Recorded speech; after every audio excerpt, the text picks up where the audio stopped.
बोले वृंदावन बिहारी लाल की। हरिओम। आत्मीय भक्त जनों, भगवान श्री हरि विष्णु के परम सानिध्य में तपोवन तीर्थधाम से पुरुषोत्तम मास महात्म आज 11वें अध्याय।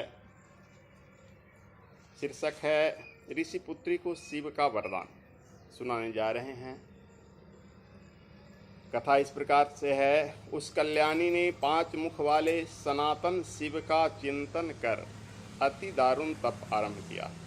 सर्पों के आभूषण, नंदी भृंग सेवित 24 तत्वों और तीनों गुणों से स्तुति की, 8 सिद्ध पुरुष और प्रकृति पुरुष से स्तुत, और जिनकी जटा मुकुट शोभित है, भाल में अर्धचंद्र हैं, ऐसे शिव का ध्यान कर वह बाला ग्रीष्म ऋतु के सूर्य में पंचांगनी के मध्य बैठकर दुष्कर तप करने लगी। योग तप में लगी हुई ऋषि कन्या को बहुत वर्ष बीत गए। हे अर्जुन, 1000 वर्ष बीत गए। पार्वती के पति शंकर इसके तप से प्रसन्न हुए, तब उसे अपने अगोचर रूप का दर्शन दिया। इस रूप को देखकर वह झट खड़ी हो गई, मानो देह में प्राण आ गए हों।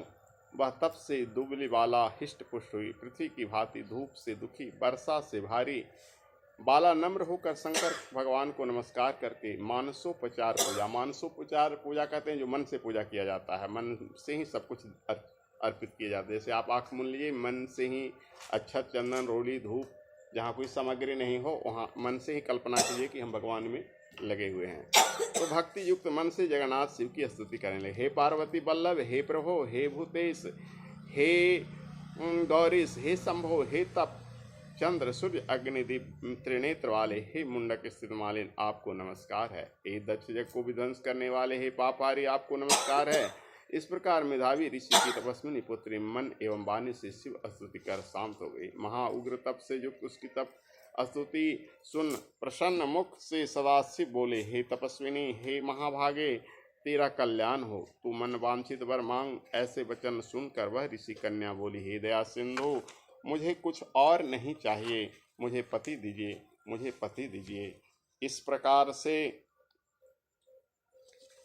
वह 5 बार कहकर चुप हो गई। सोचो, 5 बार कही मुझे पति दीजिए, पति दीजिए। इसी कारण से उसको अगले जन्म में 5 पति मिला था। महादेव बोले, हे मुनिकन्या, तूने जो मांगा वह मिलेगा। तूने 5 बार मांगा है, सो तुम्हें 5 पति मिलेंगे जो सूरवीर, धर्मवीर, जितेंद्रिय एवं पराक्रमी होंगे। यह अनीति के शब्द सुनकर वह कन्या बोली, हे सदाशिव, संसार में स्त्री का एक ही पति होता है, आपने यह क्या कह दिया। हे प्रभो, ऐसा वरदान देने में क्या आपको लज्जा नहीं आई। तब शिव जी बोले, इस जन्म में नहीं, अगले जन्म में होंगे। अब तू तपोबल से आयोनिजा होगी, पति का सुख प्राप्त कर परम पद को प्राप्त होगी। दुर्वासा मेरी ही प्रतिमूर्ति हैं, जिसका तूने अपमान किया है और फिर पुरुषोत्तम मास के महत्व को नहीं मानकर उसका तिरस्कार किया है, इसी दुख से पाती है, इसी का फल पाओगी। क्योंकि जो पुरुषोत्तम मास की निंदा करता है उसकी कुशलता नहीं। हम सब देवता भी श्री कृष्ण के आदेश कर उसको पूज्य मानकर उसका सेवन करते हैं। ऐसा लोक एवं देवताओं से पूजित पुरुषोत्तम मास के विषय में तूने अनादर के शब्दों का प्रयोग किया, सो तूने उसका फल पाया। इतना कहकर महादेव जी अंतर्ध्यान हो गए और वह ऋषि कन्या किसी झुंड से बिछी हुई एक मृग की भांति चकित खड़ी रह गई।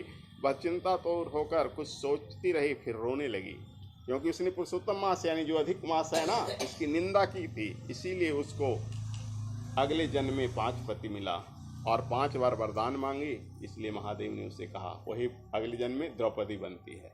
कथा आज की सिर्फ 11वें अध्याय, 12वें अध्याय कल होगा, क्योंकि इसमें 26 अध्याय है। प्रतिदिन एक अध्याय ही कथा कहते हैं। बोली वृंदावन बिहारी लाल की, विष्णु भगवान की।